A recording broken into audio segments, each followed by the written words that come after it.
A very happy TGIF to all the Skope listeners out there all over the world. We usually have artists and musicians on here, but we're switching it up. We've got a music mogul, 20 years in the game, Mr. Troy Marshall. Troy, you on the line with me tonight? Yo, I'm on the line. What's going on, Big Daddy? What's happening? What's happening, brother?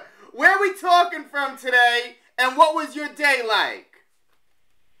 Man, today, right now, I'm getting ready for this Robin Khalees Far East Movement Tour, which starts tonight at the Music Box. I have Polo Don, who has Zone 4 Entertainment. He just played me some Lloyd and Carrie Hilson records, which are amazing. And I got the new Roscoe Dash from the Step Up 3 movie. So, man, we in here rocking and rolling. And then Lady Gaga, I got a big show with her tonight down in Dallas, Texas. So it's just nonstop up here in the Interscope offices. That's what we like to hear. That's what we like to hear. Now, I'm used to interviewing musicians on Skope TV. We've really run the gamut here. But what made you want to step out the office and put Troy Marshall in the spotlight? Well, because, you know, a lot of people think that the artist stuff and the way the artists develop and become huge stars, they think that just happens. You know, they don't understand there's people behind the scenes in the new media department, in the publicity department, in the promotions department, marketing. You know, there's a lot of other factors that go into helping the artist become that superstar that they become. Like Lady Gaga, me and her went on the road doing nightclubs for like 6 to 8 months before she even got one radio spin at a top 40 station. So, you know, just trying to educate the people through your vehicle to let them know there's a lot of hard work and there's a lot of preparation that goes into developing these brand new artists into stars and superstars.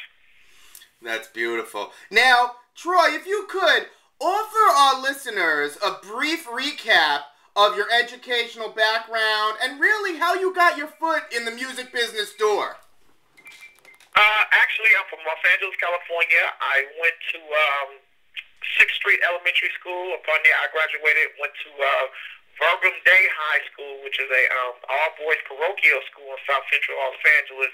And then I graduated from there and went to UCLA on a football scholarship where I played with Troy Aikman and Gaston Green and Ken Norton. And then from there, I graduated, was a school teacher, and as becoming a school teacher, and being in Alpha Phi Alpha Fraternity Incorporated, I started doing nightclubs and I started doing parties. And from there, that's how I ran into getting into the music business, you know, interning for this gentleman named Alan Carroll, who was at MCA at the time, who used to bring all of his acts to my clubs to promote his artists. And then I've just been doing that for over 20 years ever since. Wow. Now, Troy, growing up, what values and morals did your parents expect from you that you still live by today? Honesty, tenacity, and consistency. I stay very consistent in what I do.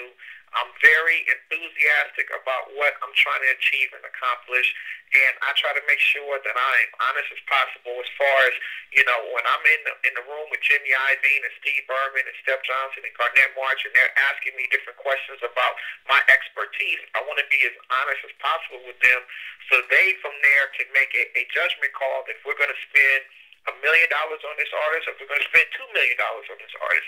So I really try to be as honest as possible. Now, what's your overall opinion on the music industry's transformation to digital? And I gotta say this from my standpoint. When can we remove the computer to where I can buy music directly off my Zune or iPod with ease, like as if I make a phone call? Well, I'm not a big technology guy as far as that part of it, but you see it switching. Remember when we were younger, it was the vinyl and the 45, and then it went from the 8-track, and then went from 8-track to the cassette, then the cassette to the CD, and now it's gone from the CD, or it's going from the CD to digital. I mean, Eminem's first week on iTunes, he sold 250,000 albums digitally through iTunes, which was unheard of. So you can see that whole aspect growing, and actually it has become simpler and simpler. If you look at different programs that's on your iPhone app or your HTC app, you know, it's becoming very accessible to get music to where you just download it straight from various, you know, companies. But I think, again, what a lot of people don't understand is there's publishing rights that goes with a lot of this. And for the writers and the producers who make these records, they need to get paid. So we have to monitor that so they can also get their royalties. That's what a lot of people don't understand on why we have to go through this channel, or why do we have to listen to the radio, because that's how those artists, those publishers, and those producers get paid. That makes sense. Hey, I respect it. I respect it. Now, how does it feel, and can you cite an example when you see an artist like Eminem or Lil Wayne, when they go from obscurity to just mega superstar? Sure, I can. Actually, I want to use Lady Gaga. All right, cool. She came in here, it's going on 3 years now, and she had a vision. And she explained our vision to Jimmy Iovine and everyone that was in the meeting, what she was trying to accomplish and what she was trying to do. And she never deviated from that vision. And part of that vision was for me to take her from club to club, from state to state, city to city, and just really show everyone that she was a real artist. You know, you have some artists out there that, you know, they know how to have the look, but they really don't know how to sing. You know, so Gaga wanted to show that not only did she have the look, but she had the vocal ability as well to show everyone in the world that, hey, I have a powerful voice, plus I have a powerful vision on how I want to present myself to the world. And from there, she's a megastar. Like, she's done over 18 million albums worth of business for the label. So it just goes to show you the power of when you keep your vision and you work hard and you stay focused, you definitely can get things accomplished. And you know what? I'm going to take a break right there, Skope TV, because this is becoming one of the most interesting interviews that we've done yet.